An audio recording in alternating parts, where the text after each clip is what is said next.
అందరికీ నమస్తే, నేను మీ స్వాతి. ఫ్రెండ్స్, ఈరోజు వీడియోలో గ్రేవీతో చికెన్ ఫ్రైని ప్రిపేర్ చేశానండి. చాలా టేస్టీగా ఉంటుంది.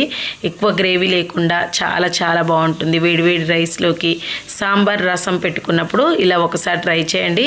రైస్ చపాతీలోకి సూపర్ టేస్టీగా ఉంటుంది. అయితే లేట్ చేయకుండా వీడియో ప్రాసెస్ చూడండి. ఇక్కడ నేను 1/2 kg వరకు చికెన్ తీసుకొని ఇలా శుభ్రంగా కడుక్కున్నాను. 2-3 సార్లు ఉప్పు అలాగే నిమ్మరసం వేసి కడిగామంటే నీచు వాసన లేకుండా ఉంటుంది. ఇలా శుభ్రంగా కడుక్కున్న తర్వాత ఇందులో 1 టేబుల్ స్పూన్ వరకు కారం, టేస్ట్కి సరిపడా సాల్ట్, 1 టేబుల్ స్పూన్ వరకు ధనియా పౌడర్, 1/2 టేబుల్ స్పూన్ వరకు జీరా పౌడర్, చిటికెడు గరం మసాలా, 1 టేబుల్ స్పూన్ వరకు అల్లం వెల్లుల్లి పేస్ట్, 2 టేబుల్ స్పూన్ల వరకు ఆయిల్.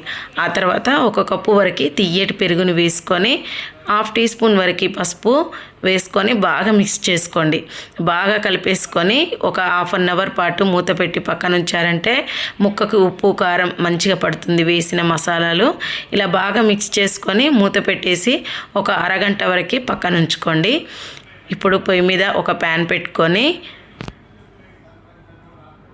ఈ ప్యాన్ బాగా వేడయ్యాక ఇందులో 2-3 టేబుల్ స్పూన్ల వరకు ఆయిల్ తీసుకోండి. ఆయిల్ కూడా వేడయ్యాక కట్ చేసిన ఉల్లిపాయలు తీసుకోండి. 2 పెద్ద సైజు ఉల్లిపాయలు అయితే సరిపోతాయి. ఇలా వేసుకొని కలర్ మారేంత వరకు ఫ్రై చేసిన తర్వాత ఇందులో 1 టేబుల్ స్పూన్ వరకు అల్లం వెల్లుల్లి పేస్ట్ వేసి మంచి స్మెల్ వచ్చేంత వరకు ఫ్రై చేసిన తర్వాత టీ స్పూన్ వరకు పసుపును వేయండి. ఆల్రెడీ మనము పసుపు వేసాము. ఇప్పుడు 1 చిటికెడు వేస్తే సరిపోతుంది. వేసుకొని 2 టమాటాలు, పచ్చిమిర్చి నేను తీసుకున్నానండి. తక్కువ కారం తీసుకున్నానని చెప్పేసి ఇక్కడ నేను పచ్చిమిర్చి టమాటాలు మిక్సీ పట్టాను. 2 టమాటాలు, ఒక 5-6 పచ్చిమిరపకాయలు వేసుకొని మిక్సీ పట్టి ఆ ప్యూరీ వేసామంటే గ్రేవీ చాలా బాగుంటుంది. ఇలా వేసుకొని ఇలా ఆయిల్ సపరేట్ అయ్యేంత వరకు ఫ్రై చేసామంటే చాలా బాగుంటుంది. ఇప్పుడు కొద్దిగా పుదీనా, కొత్తిమీర వేసుకొని ముందుగా కలిపి పెట్టుకున్న చికెన్ మొత్తం వేసుకొని చికెన్ బాగా కలిసేలాగా కలిపేసుకోండి. ఆయిల్లో బాగా కలిసేలాగా కలిపేసుకున్న తర్వాత మంటని లో టు మీడియం ఫ్లేమ్లో అడ్జస్ట్ చేసుకుంటూ మధ్యలో మూత తీసుకుంటూ కలుపుకుంటూ ఆయిల్ సపరేట్ అయ్యేంత వరకు ఉడికించుకోవాలి. ఏమాత్రం మనం ఇక్కడ వాటర్ యాడ్ చేయట్లేదు.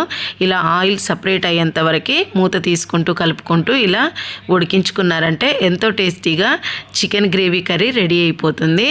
చాలా బాగుంటుందండి. ఇలా ఫ్రై అవ్వడానికి నాకు 1/2 గంట 20 నిమిషాల వరకు పట్టిందండి.